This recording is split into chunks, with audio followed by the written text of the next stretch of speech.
Yeah, it's one of the big exports of Lincolnshire's digital potatoes. Yes. Yeah, they can just Evidently, fax there's them. quite a lot of. And you can make them into microchips. Well, You're too good. It's alive!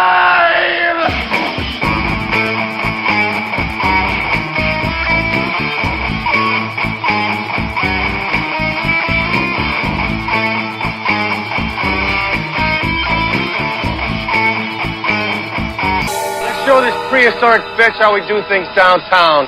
Did you start recording it? Yes. When did you start recording it? As soon as you came in the room and sat down, I thought there's a good chance you're going to talk about your arse. And quite frankly, that is podcast gold. You did. Yeah, within 5 seconds. So, When did I do that? when you came in and said, dudes, I've got IBS. Well, yeah, but I don't really want to share that with the viewers. Well, now we know why. Is that what's been causing your split ring drama? Well, it's not. Well, yeah, yes and no. Do we have to talk about this? No, we don't Yes. have to. But, well, yes, we do. Yeah. But I want to know, were you diagnosed after you destroyed the toilet at work? Is that the way it worked? Yeah. How did you destroy the toilet Did at someone work? have bowel concern for you? Well, it's just been like a long-running series What's of been long running? sort of Oh, sorry, I'm with you now. unfortunate events, That led to the destruction of a work toilet. which led to I went in the next day and cleaned it. So it was Oh Friday my night. God, what It was kind a of a Friday mess night. did you make? I'd been out to the pub and stuff. I only had 2 pints, so I wasn't like hammered or anything. So 2 pints. I just felt my stomach wanting to like explode, and so I thought I'm not using the bog in this pub because that would be really bad. But I knew nobody was in the office, so I ran back to work. Well, I didn't run. I kind of waddled, hobbled, whatever. While clenching. Yeah, yeah. And the worst thing is about the bog in work. It's got like the office has got this timer delay light thing.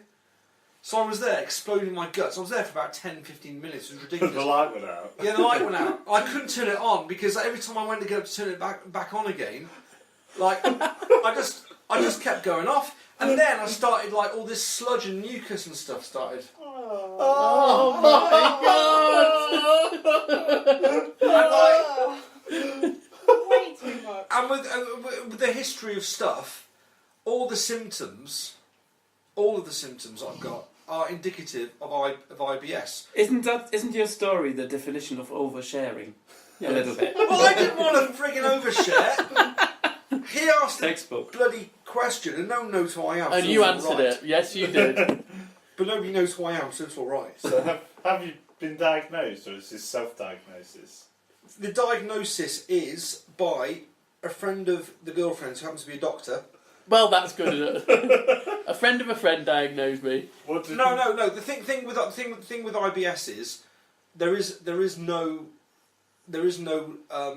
symptoms, and those symptoms can be diagnosed, but there's no clear cut kind of. It's basically Yeah, but there's other things which can be really bad that you Yeah. need to check for. So Bowel cancer. But I've had all that ruled out with all the other tests. With all the other tests I've had, so things like bowel cancer and bowel disease, I've had all that ruled out.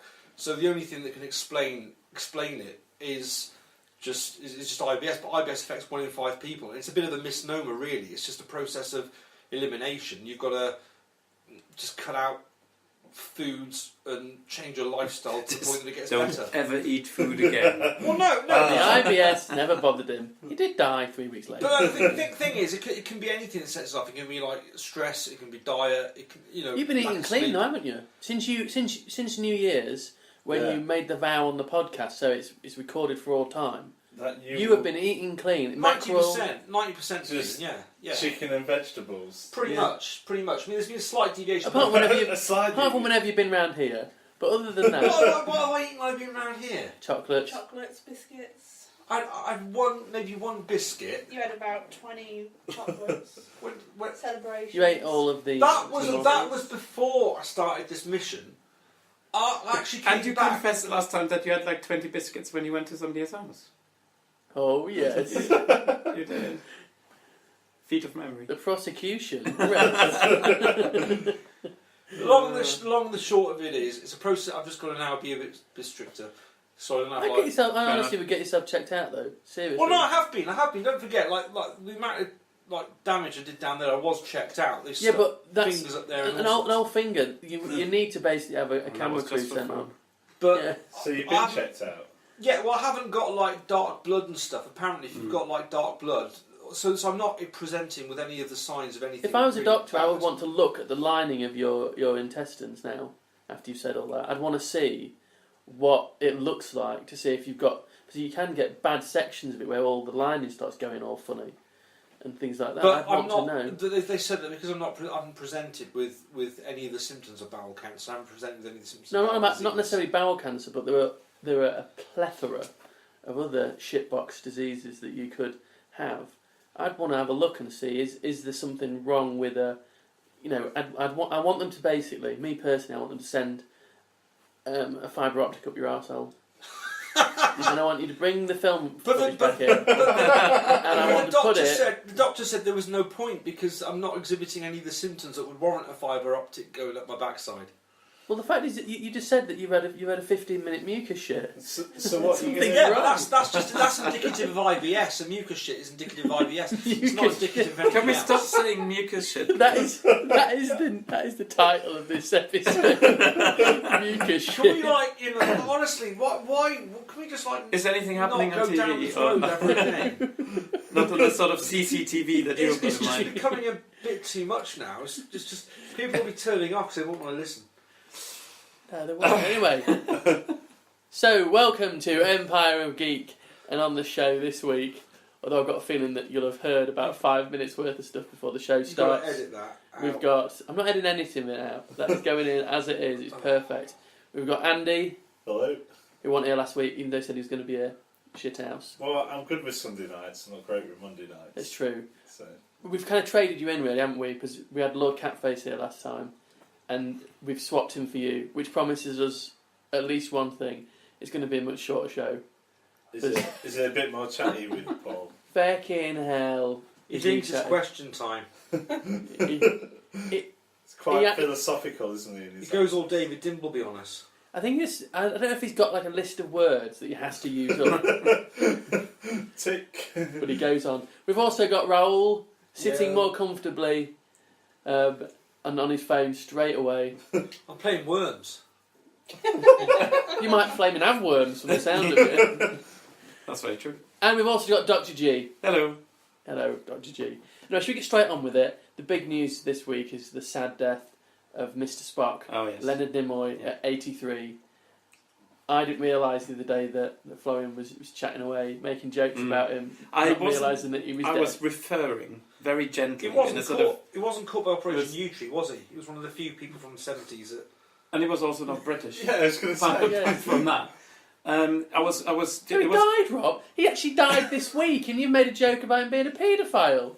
No, I just said... that puts my gentle German humour into perspective. He wasn't caught by Operation Yewtree. They'll go, he wasn't a paedophile, that's a good thing. He's one of the few childhood heroes. Say this was his funeral, and they said, can we, for some strange reason, we want that guy who's always on about his arsehole on that podcast to come and speak here. He went, first of all, I only knew him through his films, but from what I've heard, You're always on about he wasn't a pedo. I coached him to saying stuff. Well, that's a good thing he wasn't a pedo. Well, that's a tribute. You can say that for almost except for everyone who's not a pedo. Exactly. You don't want it said. If set the Oscars, I one day won a film for something, and they go, now, and the winner of this is, oh, he's not a pedo, it's Steve Reynolds. I'd be annoyed. You are a pedo, so. Yes. By saying someone's not a paedophile, You're inferring he is. Inferring they are. Or they're suspecting he was. So if I say you are a pedo, that means you're not. No. Just don't mention pedos. Yeah, you're on about saying... unless it's a torpedo. Leonard Nimoy was a red-blooded male. He got into erotic photography kind of later on. Well, I say later on.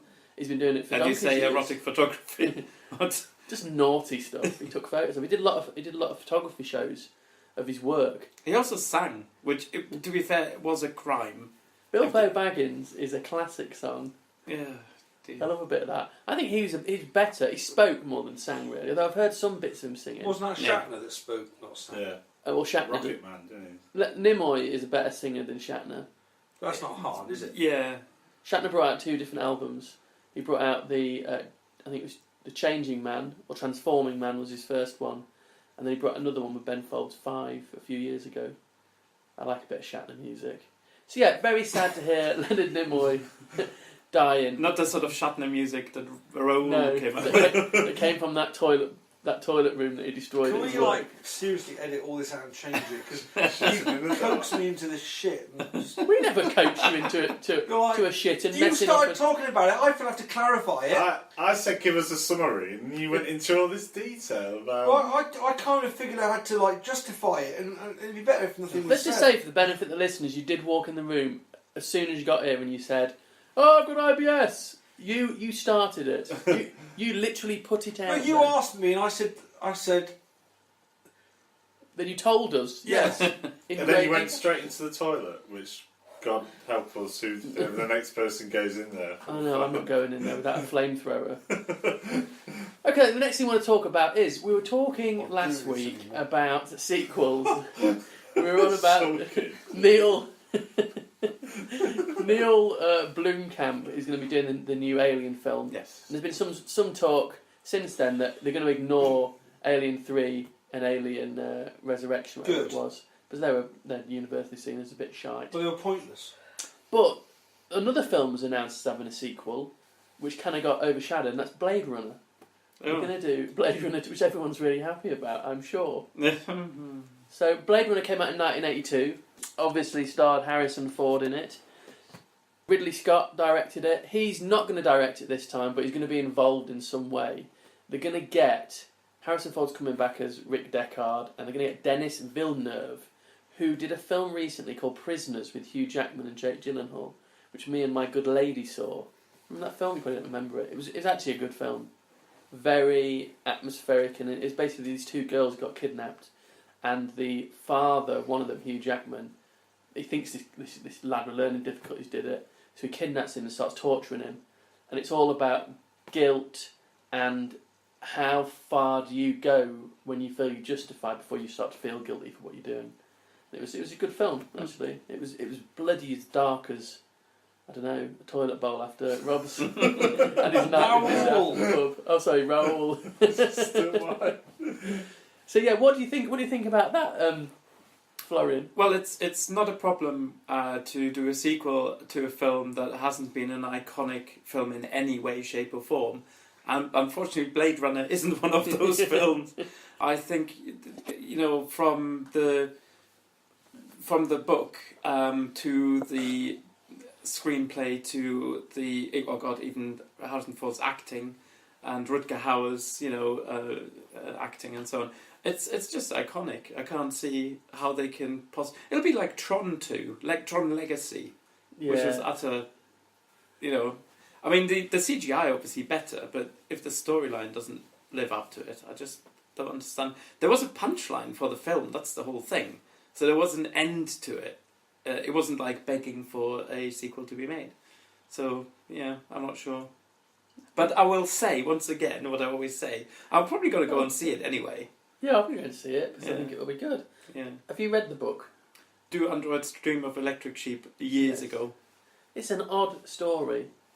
There's a lot of stuff in it which is different from the film. Yeah, absolutely. But they've kept a couple of things. They've kept a couple of things. Obviously, like the storyline, more or less. The ending was different. The animals play a bigger part from in the book. Yeah. With he has a replicant sheep, doesn't? And the guy next door has a horse a mare that's gonna give birth, and there's a lot more about the significance of animals as a social sign of wealth and importance and all that stuff. And it's just and at the end of the book he ends up finds a toad, and then he finds out the toad's a replicant, and then he's fine with it. The book just seems weird compared to the film. There's been different versions of the film as well, hasn't there? But Philip K. Dick was always a bit sort of an author for like weird stories and weird symbolism and so on. But I mean that's why he's iconic in his own right. Obviously, the film didn't make Philip K. Dick. The book has a number of sequels, not written by Dick, written by a guy called K.W. Jeter, who was a friend of Dick's, and Dick kind of gave him the seal of approval to do the official books. And there's 3 other books. There's The Edge of Human, Replicant Knight, and Iron Talon. And I've not read any of them. But from reading the summaries of them, in them, what they do is they, in I think the second sequel, the 3rd book, they actually show one of the characters the film, and as though it's a dramatisation of the story that went on. And then in the final book, you've got a female lead, and they're saying in this new film they're going to have a female lead, and that Harrison Ford will only appear right near the end of it, which sounds very similar to the premise of the 4th book, Iron Talon, where this woman is looking for these people, and at the end of it, Deckard turns up. It's all so involved and all over the place, and the idea that Inception-y, you think? Yeah, well, the fact that the actual film's in it, but that film is done as like a documentary, sounds very weird. Raoul, are you snubbing the podcast now that you're in a mood? No, I'm not. I'm listening. Any thoughts on You can listen to it later. Yes. Now contribute. So, what are your thoughts on Blade Runner 2? Why are you smiling like that? Who? You. Because I'm about to win the game. But all the listeners lose. What's your thoughts on Blade Runner 2? Well, I didn't really like the first one, so I'm probably not going to like this one either. I'll see what it's like, I suppose. Don't really have an opinion. I just thought the Which first version did you see, though? There's different versions. Well, there's a director's cut and there's normal, isn't there? I saw the director's cut, I just thought it went on too long. Because Harrison Ford kicked off about he didn't like having to go back and do voiceovers. He wanted the film to stand on its own without him having to add extra stuff in. And then there is a director's cut, which is there's loads of different versions, because I think that when it came out, loads of bootleg versions got out. But yeah, there's one particular version that Ridley Scott was exactly how he wanted it to be. Well, it was rubbish. Did you enjoy it? I just thought it just went on a bit too long. Mind you, I was about 11 or 12 when I saw it, so... Something about Rutger Hauer in that. It's his favourite role, Rutger Hauer. He says on it. Yeah. I thought, he came across as in the role well, but... Rutger Hauer is one of these actors whose career never seemed to really happen. You know, it was always fated to be like a biggish star. But it did stuff like... I really enjoyed films like Blind Fury, where he plays a blind sort of... Oh yeah, blind... SAS type soldier who learns like to basically wield a sword. So he's like Daredevil then? Yeah, a little bit. Yeah, very similar to that. He's good in Fatherland as well. It's a good film. Yeah, that's when the Germans say that the war didn't happen. It's an alternative. No. It's an alternative history of. Yeah. They say the war didn't happen. They were nice and pally to the Jews, and they didn't kill anyone. Yeah, but it's based on the premise that Germany actually wins the war in Europe, basically. Yeah. Right. And that the Third Reich is sort of expands over, the whole of Europe. We actually spoke about it because they're doing there's an SS Great Britain that's coming out in one of the earlier episodes we did, which is a TV show, which is very similar. It's from a different set of books. But yeah, it's really good because Rutger Hauer plays this. He's like a detective, an SS officer or something, and he doesn't know. Oh yeah, I remember this. Yeah, they don't know that the general population don't know. And he lets the American president's turning up in his car, and he somehow gets the message to him as he's. I'm going to spoil the end of it. He's not very well in the phone box at the end of the film, and not like you were, not very well. That was terrible. He took a big dump in a phone box. So it's an amazing film, all this espionage and all that, and avoiding the Nazis, and then at the end of it, this guy gets in the phone box and just shits everywhere. Well, he did a lot of films with the director who did RoboCop, mind gone blank. Oh yes, Paul Verhoeven. Paul Verhoeven, yeah. Yeah, and he also did Starship Troopers and stuff. But he did a lot of films with him because it's Dutch connection, I think, something like that. Paul Verhoeven, another person I think is just overrated. Well, the initial RoboCop is fantastic. I'd buy that for $1. Just loads of sex, loads of violence. Not in RoboCop, there isn't. Well, violence, yes. Sex, no. Yeah. Did you watch the right version of RoboCop? Did you watch an adult version of RoboCop? You're thinking about I'm just summing up all Paul Verhoeven films. What was that film he made with Elizabeth Berkley in? Was that Paul Verhoeven? Oh, Striptease or No, that's strippers Demi. or Showgirls. Showgirls. That's Yeah. right. Yeah. Showgirls, that's A film which I've never seen. I don't think you're missing out. No, I heard. Yeah. It's terrible. The next film I want to talk about isn't one that's going to come out soon. It's one that me and my fair mother of my child to be over there watched the other night. It's from 2014. It's called Tusk, and it's by Kevin Smith, and it's a body horror film. And God, it's weird, isn't it? The premise is this: that obviously Kevin Smith is famous. He has his own podcast as well, which has probably a few more listeners than we do. And they were talking about some guy who apparently was looking for a flatmate, and his flatmate I think could live there with him for free, but he had to on so many days wearing a walrus outfit. And they decided, let's make a film about that. And so the premise of the film is that there's these two guys who do their own podcast called the Not See Party, where one of them goes to visit nutters off the internet, and then comes back and tells the other one because the other one won't fly anywhere because he hates flying. And so it begins with one of them going off to see this guy who's called the Kill Bill Kid, who's accidentally chops his leg off on video when he's messing around with a katana. So go to see him. He goes all the way to Canada to see him, and he finds out he's committed suicide before he gets there. So he thinks, I've wasted the trip. I'm going to go and find another story. And he finds in this toilet this kind of written story from some guy saying, I'll give you a room in my house for free, and I've got loads of stories to tell you. I've lived a long and fulfilling life and all that. So he gets to see this guy, and he rings him up first and says, I don't want to live in your room, but I'd love to hear your stories. I'm on a podcast. Goes to see him, and it's this weird old guy in a wheelchair. And he starts talking to him, and he's drinking all this tea, and then he passes out. And just before he passes out, the guy tells him about that he was rescued once by a walrus when the ship he was on sank, and the walrus looked after him. The guy wakes up and he's had his leg chopped off. And as the film goes on, this guy turns him into a walrus. Who's had his leg chopped off? The main character. The one that turns him into The one who goes to visit the old guy who lives in this house. This is fiction, right? Yes, it is fiction. Right. And he stitches like his arms to his body, and he's got this walrus suit made from human flesh. You said the dude was in a wheelchair. Yeah, but he's faking. He can walk fine. Gets up at one point and punches him in the face. Right. He's just a liar. And Johnny Depp's in it as well. See? Johnny Depp plays a bit part, and I don't know if he's actually credited as being it, but it is Johnny Depp. It's a weird film. Did you enjoy it? It was, I would say, it did really terrible at the box office, but I think it's worth looking at just so you can sit there and go, that is some weird stuff. Shit. There's a bit in it where, not to give stuff away, but where he's gone full walrus and he's being kept in this enclosure and fed raw fish by the guy, and he breaks his psyche, so he thinks he's a walrus. And the other guy reveals to him, the old man, that he actually ate the walrus who looked after him after he was trapped on this rock for 6 months. And he feels bad, so the only reason he's doing it is because he wants to give the walrus a fair chance to actually defend himself. So he puts on a walrus suit, and they fight each other. It's just so odd.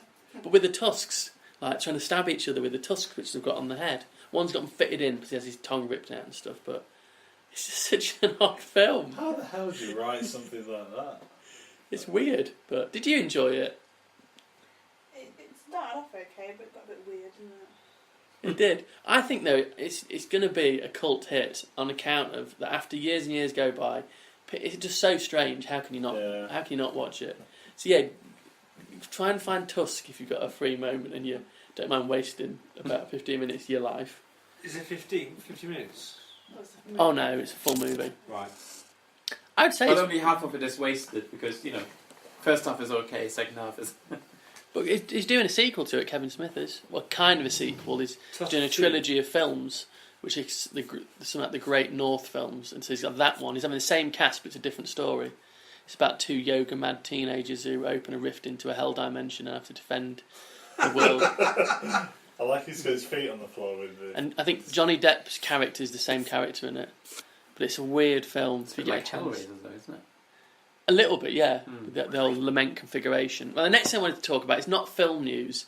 It's to do with Virgin insurance policies. Pardon? I thought we'd gone past that sort of thing from the Middle Ages. When you sacrifice them. No, chastity belts, I think, is what he's talking about. Virgin, the company. Oh, right. Okay. I'm with you now.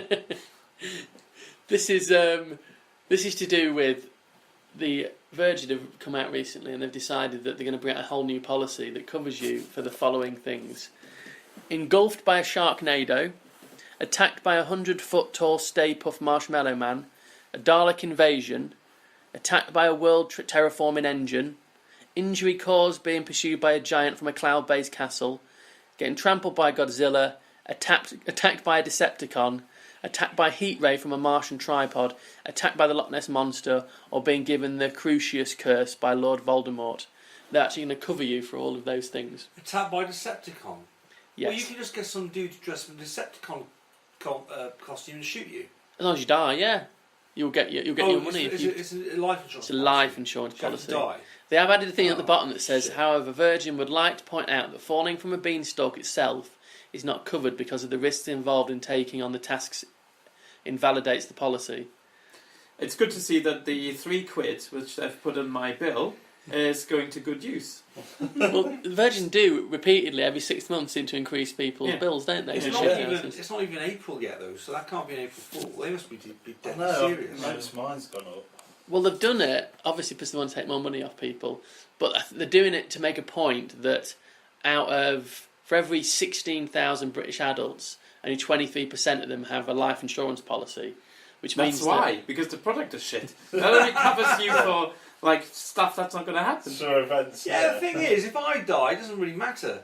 Notoriously, life insurance companies are keen to pay out on any event. They hardly ask any questions at all. It does matter if you die, Raoul, because where are we going to find someone else with your set of skills and dodgy bumhole from? No, but if I die, it's not like anyone's going to think, oh crap, no, I can't, survive. And that's the only reason people are upset when people die. Well, no one is dependent on me, so I don't need life insurance. We are. Yeah, we'll be devastated. Okay, nobody's financially dependent upon me. Oh no, that's true. Yeah. So, but I mean, when I bought when we bought the house that we live in currently, we had to take out life insurance because the bank was obviously saying, was worried about if either of us gets run over by a bus, how are you going to pay the mortgage? Yeah. So, they made us basically get life insurance, which to some extent is fair enough. But then, people worry about prenups, right? Because if you get divorced and who brought what money in and that kind of thing. I think that's actually a far better move, selling life insurance, because when you think about it, right, if you get really annoyed with your spouse, you just bump them off, you get the house. Yeah, brilliant, very good. Don't worry about prenups. You've just well, yeah, I mean, you've just admitted to this on where's your wife today? She's putting grease on the stairs as we speak. And a large sword is installed in the on my side of the bed, just overhanging. The kinky stuff you get up to is up to you. Behind closed doors. Obviously, this is an advertising ruse. Virgin Really? Money Direct. If you didn't realise. There's always a story at one point about some guy who gets insurance for the emotional distress caused by their football team losing or some shit like that, and it's only publicity for the insurance company. That's all it ever is. This is what the money director of Virgin, Darryl Evans, said. He was on about the fact that, for example, around 30 million lottery tickets are sold in the UK every Saturday to hopeful people thinking that they might just win.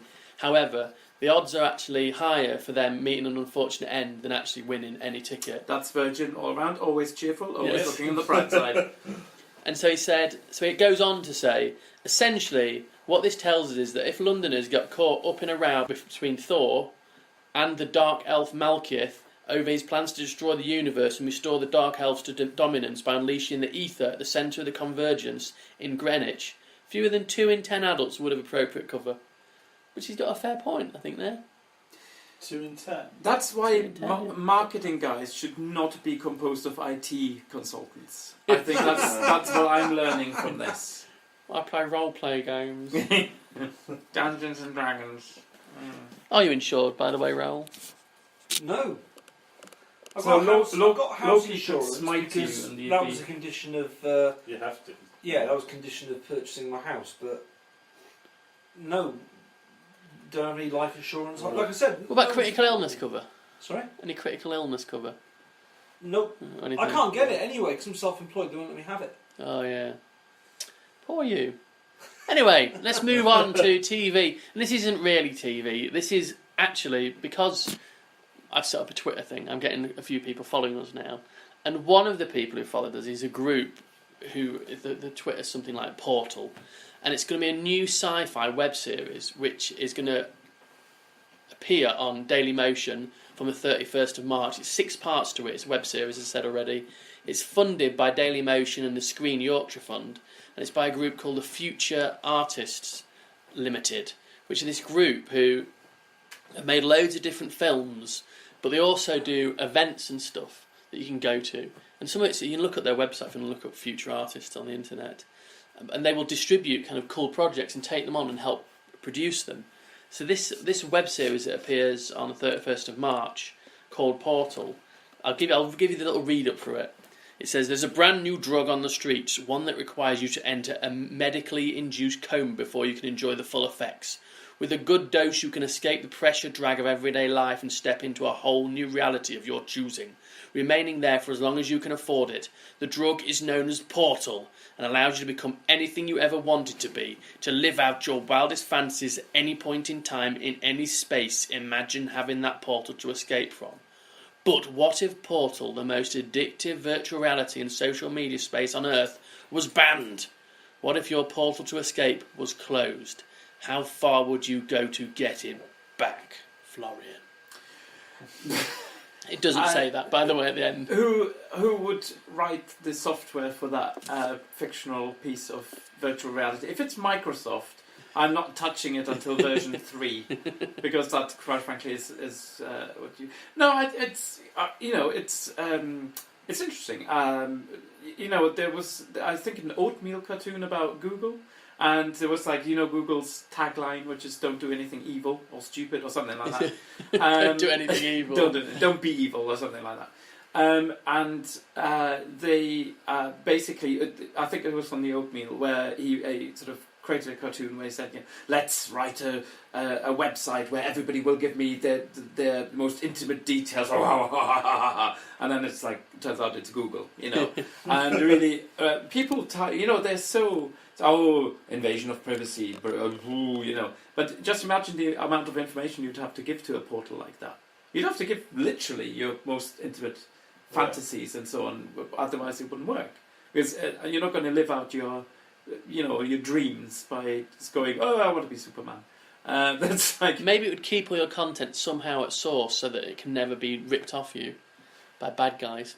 Yeah, that's always secure, of course, as Sony will testify. They are bulletproof. And lots of Hollywood celebs. Oh, absolutely, yes. With their lovely photographs. Yes. You have to be careful that, if you say, I want to be a gorilla, with the strength to lift barrels over my head, that you don't come out as Donkey Kong. Maybe that's, chucking barrels at Italian plumbers. That would not be satisfying in 2D fashion. The main thing about this is I think it's quite interesting that you've got kind of groups making cool media stuff like this. For free? Well, basically for free. Obviously, there'll be advertising from Dailymotion and all that. But I think it's quite exciting that a UK group are putting together a short series like this. It's quite exciting. Yeah. I like things like that. It's exactly what this podcast is all about. Don't you agree, Raoul? Yes. He's just one worm, so he doesn't care. A lot of worms. I was looking at the Twitter feed that we've got. All right. I saw your mural that you painted for... A mural? A mural. Do you mean a mural? Your mural, yes. Yeah. Oh, I'm glad you liked it. It's just in that room over there. That's what I did this week. I painted a mural. A mural for my Did you have a future clothes on, child. or did you make Completely naked. One leg goes down one wall, the other down the other one. Have you seen my mural? No, I haven't. Obviously, the listeners won't go. But if you want to, you can do it now if you like. I'll do it now because I know that Raoul will fill the space that I'm going to leave. I was going to fill Hopefully your not space. with his products out of his package. So what do you think about this idea about these smaller groups of people who are into stuff like this, future artists making kind of cool new stuff and us be able to get it, like this portal, this new this kind of this sci-fi web series. I think it's exciting. That's what I think YouTube it's should be exciting. for. I think if people want to produce more content, you can do it now. You can produce your own stuff. You can get it online. You can build an audience, and who knows where it will go. You don't need to necessarily be some kind of big publishing house anymore. Although when it comes to like mobile games, you do, but that's a different story. Because I think that's exactly, in my mind, what YouTube should be for. Mm. But I think the problem with YouTube is that there's not enough filtering on it, in that you get so much shit. Well, there's this I've forgotten his name, but he was behind Hulu. Have you heard of Hulu, the American Yes. like online, TV, video, Netflix type thing? Well, he's setting up another company, another channel, and it's everything that goes on there will be vetted. But the idea is that he's approached all the top quality YouTube producers to say, will you produce content for my site? If you produce content for it, you have to give us exclusivity for 6 months. But they do control. There is certain like editorial, control over what goes on there, and and really good stuff gets to go on there, and it's categorised properly and featured properly. You're not going to just get a ton of, this big. Have you fired? Dash has just fired. This whole like. Oh, blame the dog, Captain IBS over there. This whole, super stuff that you've got to sift through. So I think that is quite interesting. Do you know, I've read this week that YouTube only kind of breaks even, doesn't make massive profits or anything. It's not huge profits, no. It is profitable though. But not massive. In fact, they need to do something to try it, because it's being. Twitter is developing their own video type thing. Facebook, you can post stuff on that. There's a big worry that they need to. They've been offering money to some of the popular producers to stay with them. Yeah, because the fear of the excess. But YouTube is still the world's second largest, after Google, the world's second largest search engine. People go onto YouTube to find out how to do all manner of stuff. YouTube is owned by Google. That's right. That's right. The problem they've got, though, they've said, is that people link to YouTube. Not many people stay on it for any significant amount of time. Yeah. So people are just firing things from it, but they need people to stay on it. So they need better stuff. That's Quality. why the categorisation. That's why this other guy's solution will, I think, work and will win out in the end. Because if you tie your producers in, but you give them a greater revenue share, but you increase the quality, and therefore you can attract proper big name advertisers. The problem with that, though, is it then starts to remove some of the idea that anyone can get involved and make stuff. Well, anyone which can is a still get double-edged involved sword. and make stuff, but the barrier is just set a bit higher now for quality. So you can still go ahead and make stuff, but whether this other company, this other channel decides to show it or not is based on whether it's any good. But then you've always got who's making that decision. Whether it's any good. Yeah. The same people that make the decision now as to whether something's any good. Well, wouldn't you say therein lies the problem, in that stuff which it's not about stuff that's good. It's about the people. No, if you're friendly with the people who make the choice, and it finds itself an audience, then this other channel will adopt it. Oh, I see. Yeah. Will that not annoy YouTube? Oh, of course it will, but it'll greatly help to force YouTube to be better. Bit of competition, not a bad thing. Oh, it is competition, isn't it? But I think YouTube win, don't they? They're better than. Well, that Dailymotion doing this though, I like that. Maybe Dailymotion go in that and start encouraging people to make kind of slightly more cooler, but not. Because like we've got our own YouTube channel now. I've set up for that. Empire of Geek. Empire of Geek. Not videoing this, are you? Yes. There's a secret camera Is it in the toilet? The brownstorm. Oh, dear. No, I'm not videoing it. I just put the sound on at the moment because I couldn't think of where else to store it. But basically, I didn't realise that we only have a limited amount of space on Podomatic where we save it, and I could pay money to have more room. Well, how much do you have to pay to put it on there? It's something like, how much did I say it was? Do you remember these? 50 quid. About 50 quid. It only don't get you that much room, and the more you pay, the better package you get. And Yeah, I just thought, that's normally how it works. I wanted it to be free. I wanted it all to be free. Yeah. Well, you see, if we were like one of these big podcasts, all you would need is everybody that listens to give you like a penny. But we haven't got that many listeners, have we? Well, how many podcasts start off as that many listeners? Well, There's a none. minimum pricing policy on iTunes anyway. Yeah, so If you don't want to do it on iTunes. You we're want on, to give we're on would pay for iTunes. this. Are we? But it's free, I take it. Yeah, Good. yeah. Don't want to give Apple any money. We don't Not charge too much. anything for this. We're They get free content out of this. So we are. there We you are. go. I don't mind that. I like think a it's bit a of good free thing. content. I think it's a good thing. Bit of freedom, bit of liberty.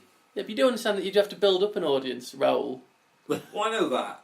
It does take time. Yes, you're doing well, listeners. Yes. You're doing really well. How You're many still have you with got us. now, You're doing anyway? really Because well. I'm really surprised. Honestly, I'm genuinely surprised that anybody would actually listen. Surprised. Surprised. Surprised.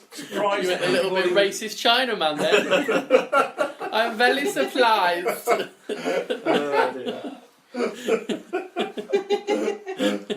Surprised. Oh yes. That anybody would But listen how to well this. you're doing.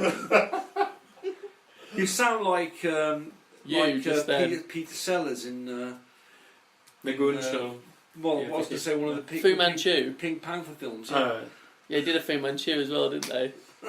They love a bit of Fu Manchu. My dad used to play a trick on this guy who he worked with, in that they were all in the RAF and they used to get these books and then you'd chuck them away or give them to someone else, and his mate got this book. It was The Curse of Fu Manchu, and he read the book and then he just chucked it in the bin. And so my dad went over and he got it and put it back under his pillow, and that night the guy comes back into the barracks where they're staying and he's like, Fu Manchu's under his pillow. So he goes and throws it in the bin again, and it appears again the next night. it's like the ghost of Canterbury Fu Manchu style. So he keeps doing it. So then the guy goes on this bus journey. My dad was the driver, and he leaves the book on the bus. And because my dad was the driver, he gets the book and returns it under his pillow again. And the guy in the end actually destroyed the book. So my dad went round this kind of library cart thing that went round, found another copy of the book and put it back under his pillow again after he destroyed it. And this guy thought he was cursed by Fu Manchu following him. Right, so that was TV stuff we're talking about. You can find out a bit more about that Portal one. They've got a Facebook page, but I think if you go on if you look up future artists, you can find out a bit more about it. Well, that leads me on to, I've actually cut down the amount of stuff we're doing because we always rant too long. Yeah, go on. This leads me on to comic stuff now. I was going to leave TV at that. Okay. So this week, my comic of the week is from a website called it's called Hawk Hair Now. It originally was called Legendaria, and you can find it at www.legendaria.co.uk, and it's a story about this woman who she was involved in some kind of horrific battle and her side lost, and she's recovering from the effects of it, and she's a mother, and it follows themes of guilt, regret, loss of life, loss of love, loss of hope. It's an happy book. Yeah. And it's all about characters coming to terms with their losses with the help of an outsider and it's all about trying to set your children on a better road. Now, I've seen this before, and I was thinking about picking it for a comic of the week. But what really got me to pick it this time was I was on Kickstarter because I thought... But it sounds a bit rubbish. Well, that was it. Our comic of the week. Go on. You say you're on Kickstarter. I was on Kickstarter. The artist is a guy called Rebolt, and it's UK as well. He spelt his name weird, and he's set a Kickstarter up because this is why I like it. It's very much, I think, the storyline. I'm not going to diss anyone. It sounds like something that maybe a 14 or 15-year-old who's played Dungeons and Dragons would come up with. Yeah. Really kind of lots of elaborate names and putting lots of angst in it as well. We used to go to university with a guy That's quite marketable. called Pip. Well, people love all that. Twilight is essentially that. So I think there is clearly a market for that. It's maybe not something so much I would watch, but he also called it a saga as well. And I used to like... The name saga to me used to make me think of Vikings. It makes me think of 50-year-old car insurance. And now it makes me think of car insurance, old people's cut-price holidays, and things like the Twilight saga. Yeah. And No, saga is one of these words that I think is a bit overused, yeah. it used to mean Thor and Odin fighting frost giants and stuff like that. Now it's been nicked by Candy Crush and all that shite. But he's on Kickstarter now, which you go and look at. So if you go on there and look up, it's called Beneath Three Moons, the Hawk Hair kind of graphic novel. And I went and looked at it, and he's on there, the guy is, and he wears a hat in his video. In fact, should we stop this and you can watch his video? And then we can all comment? Let's do that. I just want to say now that before you start fucking criticising him, Rob, Raoul. I have got a lot of respect for this guy, as I'll tell you in a few minutes. So I'm just going to stop the recording. We'll watch his Kickstarter bid. Yeah. Say something nice. Okay, so we've just watched the video, which, to be honest, Raoul looked at it, saw the title, and thought the title said Wank Hero. Which would have been a very different He story. does have his glasses on, so... Yeah. I'm sat far away. Wank Hero. I thought we were sleeping. The Wank Hero If there are saga. any Kickstarters out there, that's the sort of comic that Raoul would read. Yeah. It's just like the video was like a little postage stamp. It was tiny. It was right, and I'm sat far away, and I misread the writing. I think there's some problem. I don't think that's necessarily his fault, because when I watched it on my computer, it was That fine. might have been Fine. Safari misinterpreting the... Yeah. I think that's more my iPad than that. Why did you say that? Now you made me look like a complete twat. It's like you could have. Well, like, say something nice about the comic then. Did you like it? Did you like what you saw? Yeah, I think he'll do a good job of it. Yeah, That's all you need. what I like about it is that the geezer behind it, and let me try and remember his name again, because he's given himself some poncy name. Maybe that's his real name, but I've got a feeling. Something. I wish he'd just gone with like a name like Tony Sixsmith. He just or whatever looked a his bit name like the type of person that'd walk into a school and start shooting people. Oh my word. Raybolt, his name is. Raybolt. I think take he's... that out. Edit that out. No, we're leaving that in, you son of a bitch. Yeah, I think his artwork, his character design's really nice. I'll be honest. His character design's really nice. Yeah. I like his drawing. I also like the fact that he has done these stories and then he's gone back when he's finished them and wanted to redo them, because I can really appreciate that. The amount of stuff that I have done and then I've thought, oh no, when I get towards the end of it, it's shit, I'll go back and redo stuff. And you can end up trapped doing the same story over and over again, which is why I was drawn to this story, because he's got talent, he has been doing this story forever. I think it'd be nice if he got back so he could get it published and so he could go on and do something different perhaps. Or push something else. That's basically it. I'll tell you what I don't like about it, since I'm being honest. I don't like his backgrounds. Particularly his trees, he uses like a stamp for the leaves, and I don't like it. What's the Kickstarter address? The Kickstarter is... Well, it's a bit difficult with such a long address. What's it called on Kickstarter? It's called Beneath Three Moons. That two little dot thing. What's that? Right. I'm just going to search on Colon. Kickstarter for it. Because Colon. now you're going to like leave that comment. I'm not saying colon because of... I've now got to support. I've now got to support his. Hawk hair. Yeah, not the Wank Hero. What, Beneath Three Moons? Yeah. Yeah, it's only been up today. It was put on today, and it's already had 2 backers. It's got 185 quid. Will be more when the viewers How many flock does to he it. It needs £1,000. I've now got to support him because you're not going to take that out, are you? That I said he looked like a serial killer. You're going to leave that in. So now I've got to support him. Well, we're not here to disrespect, a guy. I have a feeling a lot of these stories, and all the best stories, come from stuff that has happened to you. So when he says this story about this woman and she's in a village and all the villagers hate her, my immediate thought is, does he live in a village? Does everyone... Well, no, I don't think that's entirely necessary, but it's a sort of story that's been with him for a long while, and it's had a lot of time to marinate throughout sort of very emotionally turbulent times, i.e. puberty. Let's be honest about this, and I think that's to channel that is quite brave. And I like that, yeah. It'll make for a strong story. I'm wondering if the main character, the woman, the Evalaline, does that represent him? Obviously, it's a woman, but sometimes you'll do that. Or does it represent maybe his mum, and then her son, who's quite keen, is maybe him? Yeah. So it could be maybe there was a breakup. I know this has nothing to do with it. Look at us guessing what's happened. This is what I imagine. I'm sponsoring his Kickstarter now. But you've got to remove... Wow, it's gone up to £186. You've got to remove the nasty comment I made. He didn't make it. He just said he looked a little bit in the video, and I'm sure if he listens to this, and I'm going to put it on the Twitter that we talk about it, I'm sure he'll listen to it, and then Raoul, he's going to come and get you. No, he just said he looked a bit. He wears a hat in it, and his hat looks like a cowboy hat, and he wears like a kind of. He looks like Clint it's a Eastwood, doesn't jungle he? Yeah. sort of type of style coat Yeah. as well, and hat. Yeah. It's the kind of hat you wear when you're kind of you're self-assured because you're going to have to be wearing a hat like that because you're going to get into some kind of fight. And the Well, other Clint Eastwood, didn't he? They just roll up into town and shoot everyone. yeah, he's So, badass. Alice, yeah. Yeah.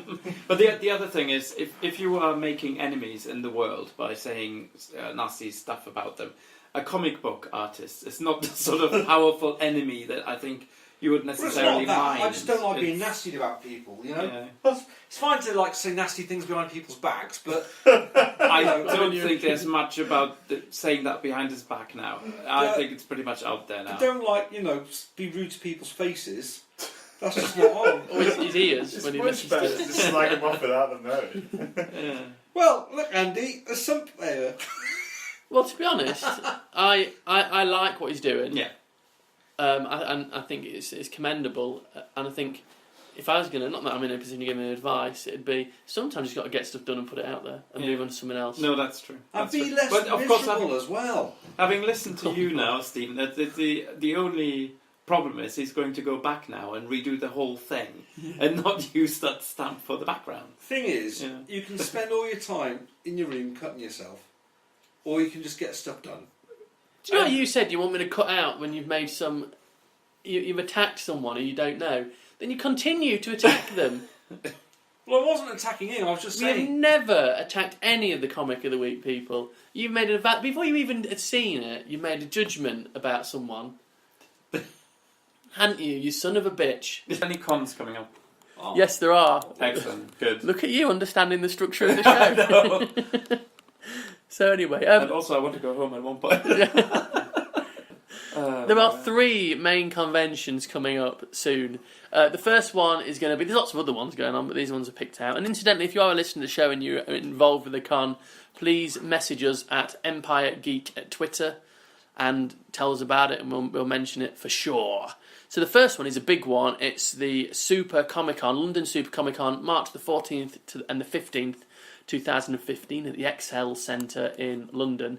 And by Jove, there is some big names going to this one. And I don't just mean Engelbert Humperdinck, which is a particularly big name, but He there's can some tear a pack of cards in half, apparently. with his Well, mind. he used to be able to anyway. That was his big trick. Not singing, as you'd think. But One at a time. That's with not that. a great big knife. I don't know. No, apparently by hand. So there's going to be some huge names. Charlie Adlard, who obviously illustrates for The Walking Dead, is going to be there. Right. Brian Boland's going to be there, one of the great illustrators. Let me just check it to make sure I'm talking truth on these ones. I think Brian Boland's going to be there. Brian Boland is possibly, when I've grown up, my favourite illustrator. Come on, the internet's running a bit slow at the moment. So there's a ton of comic book artists going to be at this one. So I'll tell you, Garth Ennis is going to be there, who did Preacher, which is an amazing comic book. There's going to be John Romita Jr., the son of John Romita, oddly enough. Jonathan Ross, the TV Oh dear, talk show. That's me out. He also worked on a comic book called Turf with a guy with Tommy Lee Edwards, which is quite good. Go. Yeah, Brian Boland is going to be there. Brian Boland, possibly one of the greatest British illustrators of all time. I remember him from 2000 AD. There's going to be Max Brooks, who wrote World War Z and the Zombie Yes. Survival Guide. The son of... Oh, what's his dad's name? I've got his bloody name now. Mel Brooks, who's Wow. in all their famous films, yeah. Wow. So there's loads of other people. Jocelyn Fenton, who on our very first ever show, we used her comic book Hemlock as Her the comic of the photo week. looks suspect. There's something not quite right about that. I think it might be a drawing. it might be a drawing. No, when you actually meet her though, she That's very does, good. I she like looks that. like It's a quirky. she looks like a Quirky. child's drawing. That actually she was born like that. All right. It's very unfortunate. Dave Gibbons is going to be there, who worked on Watchmen and things like that. Yeah. And there's a ton of other cool people who are going to be there. So if you really want to go and meet some top comic book talent, that is where I would suggest you go to. Yeah, you can either come here, obviously, with Steve, or you can go to the Or you can go there, yeah. Comic Con. Yes. I'm clearly more important than all those famous people who've worked on... Yeah, especially your mural. That was very good. Yes. I'll put my... Well, if you go onto our Twitter, I actually liked it for my own personal one. So I'm not afraid of our fans tracking us down. No. And they're going to do either. If they've got night vision goggles and laser sights, then I get worried. Yeah. Right, the next one I want to speak about is Cardiff Film and Comic Con, which is on March the 21st to the 22nd at the Motorpoint Arena. Now, this will be a particular Comic Con that is close to Raoul's heart, as a fully paid up Welshman. Are you ignoring I us thought all? you were going to say, as a fully Is this your paid up second Buffy? huff of the show so far? He's I'm still not looking having at... half. I've found an article which explains... That doesn't matter, that doesn't matter. Good grief. Anyway, at this one, let me name some of the people. Ray Park's going to be there, who was obviously Darth Maul in The Phantom Menace. The actor, not the voice. He went to another Comic Con as well. Yeah, well, a lot of them go to loads of Yeah, different I ones. suppose so. What else Sugar, are they Sugar Ray Leonard, that famous comic book artist, is going to be there. The box. Yeah, World Boxing Champion's going to be there. Well, you sometimes get that sports stars. Well, nobody's and going to stuff. argue with him being there. It's What are quite- you doing here? I'm quite not going to ask that question. Please don't knock me out. Yes. James Masters, who played Spike in Buffy Oh, the yes. Vampire Slayer. Isn't he involved in a project? And you mentioned that last time. Wasn't he doing a TV series now? Oh, yeah. What? I can't remember now. He did like a B-movie version of Cowboys and Aliens, which I saw, unfortunately. But he was the best thing in it, to be fair. But, I mean, really the best thing in it by a long way. I'd have to look it up, actually. What it was yeah. in. But yeah, he is going to be in something. Yeah, you mentioned him last time, I remember. Yeah, I like him. He was famously quite... he said, I stole Buffy, and then he did it again in Angel. Basically, he stole the. Got me that. I think you poured them. Yeah, I poured some extra lemonades because I thought more people would want them. So, And it turns out that they Inexplicably don't. not popular. I'll have it. I'll have one, thanks. Lala Ward, or Layla Ward's going to be there, who was one of the Doc's assistants, and she played Romana, the second version of Romana, and she married Tom Baker.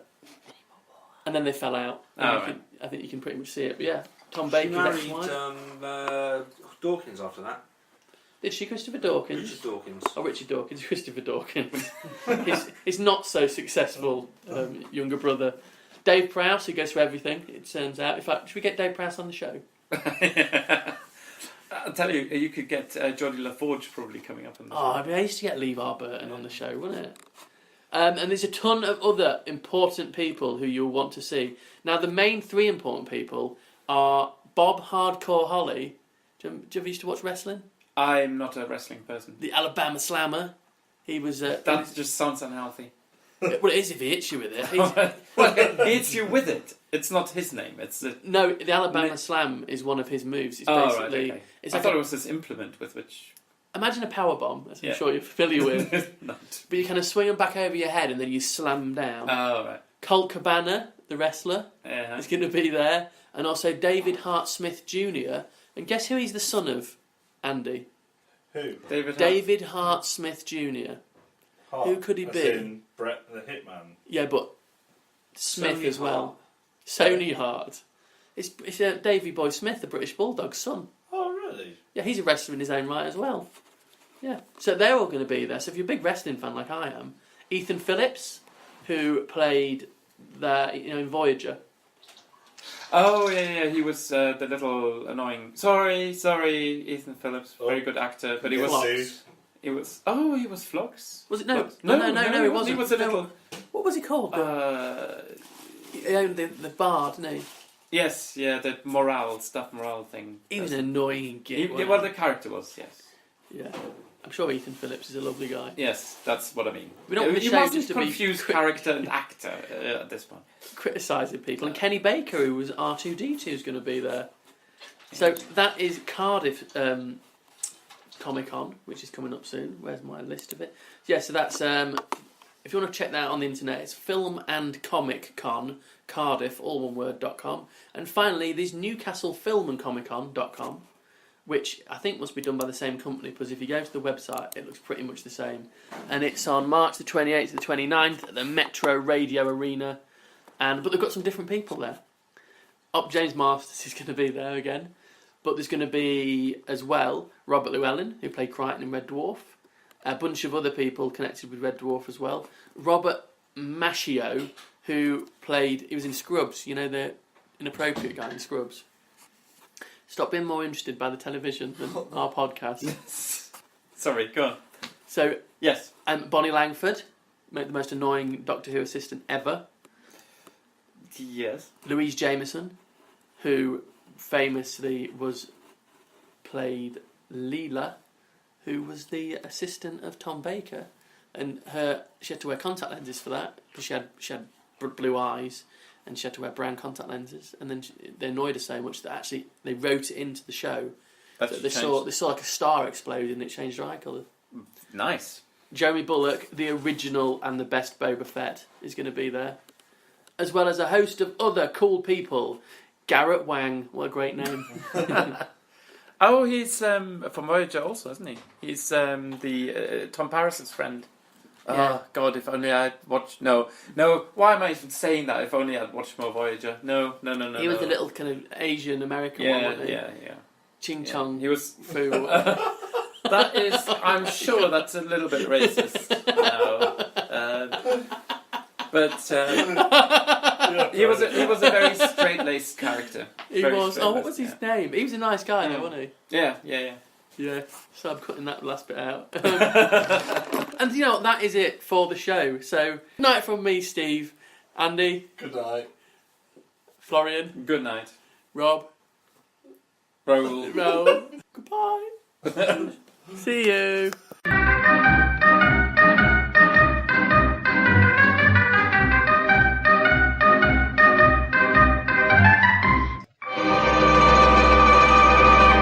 That was ghastly.